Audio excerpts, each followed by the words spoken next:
Sheinbaum le da la vuelta y despedaza a Lili Téllez defendiendo la libertad de expresión. La narcosenador del narcopan Lili Téllez ladró contra la presidenta Claudia Sheinbaum, injuriándola de disque dar un tiro de gracia a la libertad de expresión y de querer censurar a los mexicanos por su hipersensibilidad. Téllez, visiblemente trastornada, calificó de pena ajena que Sheinbaum se queje desde Palacio Nacional, delirando en que su propuesta es un supuesto ataque directo a la democracia y a la libertad de informarse. Pero la presidenta Sheinbaum respondió con contundencia histórica, recordando que su reforma es un avance democrático, que da voz al pueblo, y expuso el pasado autoritario de los críticos, desde el espionaje con Pegasus, en narcogobiernos panistas y priistas, hasta el fraude electoral de 2006, y el desafuero contra AMLO. Ellos promovieron la censura y la represión, nosotros venimos de la lucha por la libertad y la justicia social, sentenció la mandataria, dejando a la meretriz Téllez callada y sin argumentos. Veamos enseguida cómo la narcocabildera de Washington es tundida por la presidenta, por ladrar contra ella, cómo le mandan sus padrotes, las perritas de Trump, el narcoevasor Salinas Pliego y el narco junior tóxico Claudio X. La presidenta Sheinbaum pretende dar un tiro de gracia a la libertad de expresión, pretende censurar. Y censurar es ir directamente contra la democracia, porque la democracia se sostiene en la libertad de expresión. No puede existir la democracia sin la libertad de expresión. No existe. El ataque de la presidenta Sheinbaum no es a los concesionarios de radio y televisión. No es tampoco algo importante, no sería algo importante para los dueños de las redes sociales. Lo que está proponiendo la presidenta Sheinbaum no es un ataque a los mexicanos, a la libertad que deben tener los mexicanos de informarse a través del medio que quieran, de participar y expresar sus ideas a través del medio que quieran. Ya es demasiado, presidente Sheinbaum, que por su hipersensibilidad, por su no comprender lo que es la crítica, por tomarse la crítica en forma personal, a mí me da pena ajena, señora presidente Sheinbaum, que usted desde Palacio Nacional haya salido hoy a quejarse de que no la quieren. De que no la quieren. No, esto no es una cuestión de querencias, presidente Sheinbaum. No es una cuestión de sentimientos. Si usted alguna vez tuvo alguna clase con motivo de su carrera científica, usted debería ser la primera en entender que hay que poner los sentimientos de lado y analizar la crítica con frialdad, con humildad, con razonamiento. Y la hipersensibilidad en la que usted está, presidente Sheinbaum, quejándose desde Palacio Nacional en un evento oficial, quejándose de que no la quieren, para con ello defender sus erráticas, equivocadas políticas, es de pena ajena. Presidente, también ahora que desde la derecha pues se sigue insistiendo en que ya estamos camino al autoritarismo, ¿no? ¿Cómo se enojaron que dijera lo de Cortés, verdad? Se insiste se desde 2018. encendieron las reminiscencias coloniales de muchos, que cómo era posible. Incluso yo dije que lo iba a proponer, ¿no? Que estamos viendo qué instituciones son las que tendrían que en todo caso revisar este nombre y cambiarlo. Parece que son estatales, entonces en todo caso tendrían que asumirlo el estado de Puebla, de México y una parte de Morelos, para poder sustituir el nombre de Cortés. Pero en efecto están vueltos locos, que unos cuantos, no todos, ¿verdad? De que cómo es posible que le queramos renombrar el paso de Cortés al paso de los pueblos indígenas. Es increíble, de verdad es increíble, increíble.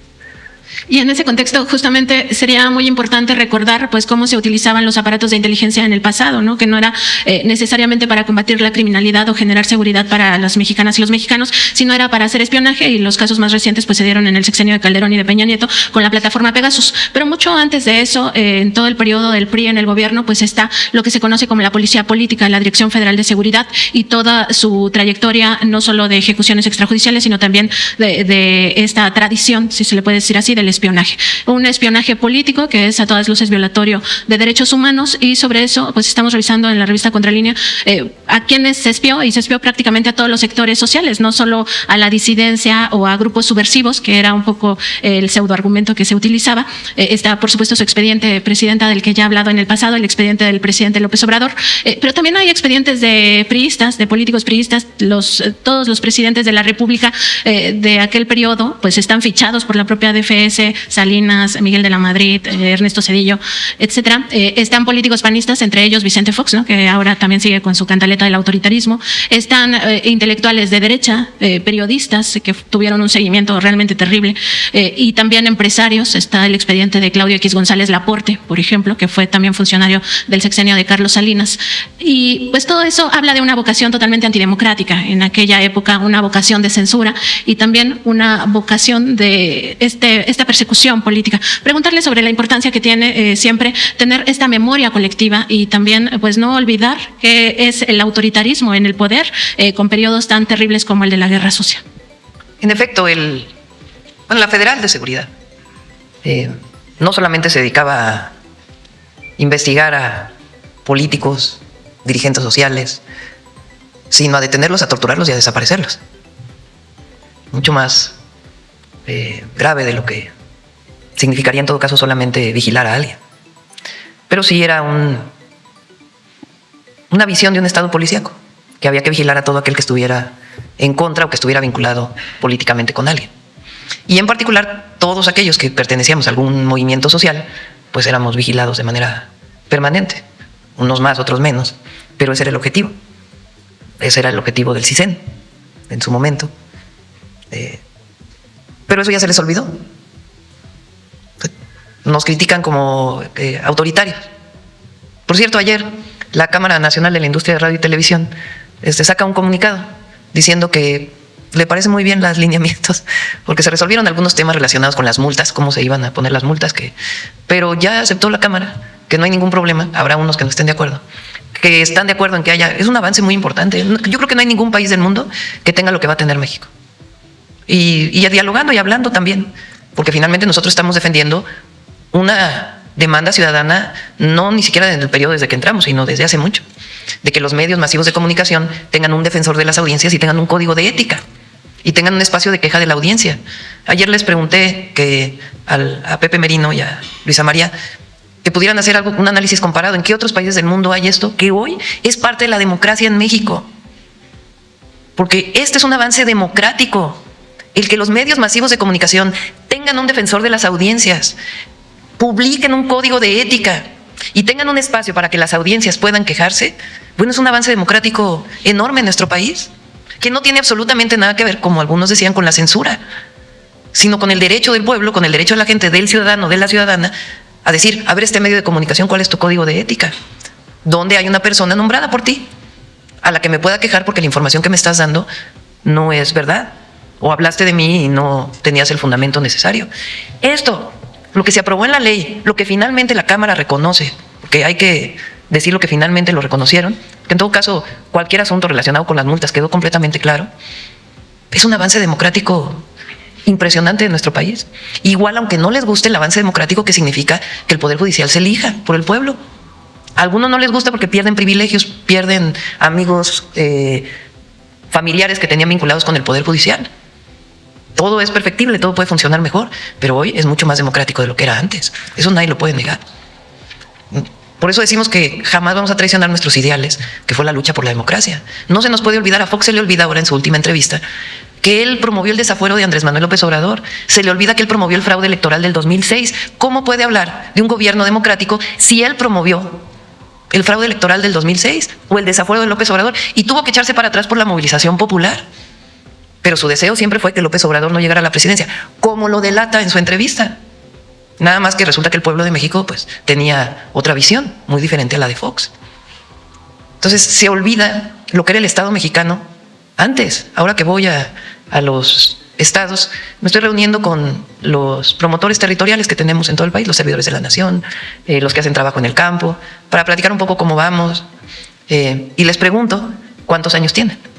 Y muchos pues son menores de 30 años. Menores de 30 años quiere decir que nacieron en 1900, digamos del 95 al 2000 o después. Yo nací en 1962. Tengo muy claro que a los 15 años, cuando yo inicié participando políticamente, que era estudiante del CCH Sur, poníamos carteles para invitar a la manifestación a 10 años, en 1978, a 10 años del 68. Entonces, tengo perfectamente, como si fuera ayer, que pegábamos unos carteles para convocar a la marcha y nos perseguía la policía, pero estaba prohibido. Ya había que correr, le ponías el cartel con engrudo, no era, ¿cómo se llamaba? Goma. No me acuerdo, todavía lo venden en las tapalerías. Sí. Y pegabas el cartel con llevábamos unas cubetitas con una brocha, entonces ponías el engrudo, pegabas el cartel y córrele porque viene la policía para perseguirte. Y así. Igual que si una pinta que ibas a hacer para convocar a la marcha y córrele porque era rapidísimo, ¿no? Porque estaba prohibido. En aquella época no podías entrar al Zócalo a una manifestación, estaba prohibido. Ni se nos hubiera ocurrido hacer un concierto en vía pública porque no, eso estaba prohibido. La primera vez que hicimos un concierto en las islas de Ciudad Universitaria, en el 87, 8, por ahí debe haber sido. Por ahí, en los 80s, 87, 88.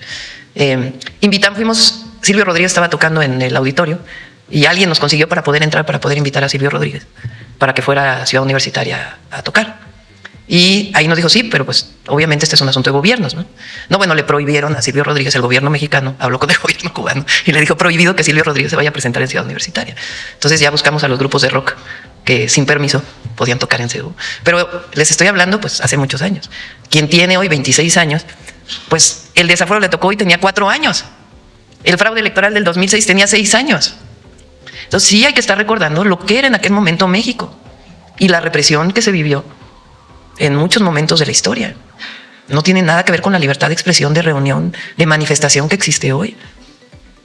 Muy distinto. Por eso decimos que nosotros, del movimiento que venimos y la manera en que gobernamos, pues tiene que ver con ideales del pueblo de México desde la independencia. Son la independencia, la soberanía, la libertad, porque Miguel Hidalgo y Costilla, unos días después de gritar por la independencia, abolió la esclavitud. Y que no haya esclavitud tiene que ver con la libertad y tiene que ver con la justicia social. Los sentimientos de la nación, no puede haber un texto más justo que el escrito por Morelos. Hay que moderar la indigencia y la opulencia.